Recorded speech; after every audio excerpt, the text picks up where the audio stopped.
tax-free interest. I don't want to buy bonds from the state of Illinois or Cook County.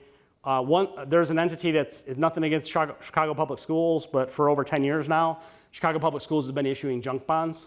That means they could go bankrupt and not pay you at all. So I don't care what the rate of return is if they could just go bankrupt and I lose all my money. So another reason for tax-exempt interest, we don't want to have, once we're retired, we don't want to have, or once we're even receiving Social Security, we don't want, aside from the Illinois and Cook County and all that, we don't want to have tax-exempt interest on our 1040 once we go on Social Security. Tax-exempt interest on line 2A can cause up to 85% of your Social Security to be federally taxable. If there's enough of that tax-exempt interest, it can cause up to 85% of your Social Security to be federally taxable. On line 6A is where your Social Security benefits go. Right now, some folks, married couples this year, some folks that are filing at age 70 this year are getting over $119,000 per year for Social Security. We can have that $119,000 show up on line 6A, and that could be a good thing. It doesn't mean we want to get you the most money from Social Security possible. It doesn't mean it's necessarily federally taxable being in 6A. On 6B is where the taxable amount of Social Security goes.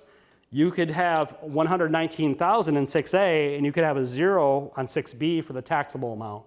Or you could pay federal income tax on 85% of $119,000. What that comes down to is how your qualified retirement accounts are situated. Are they traditional? Are they Roth? Have you done any tax planning with a financial planner?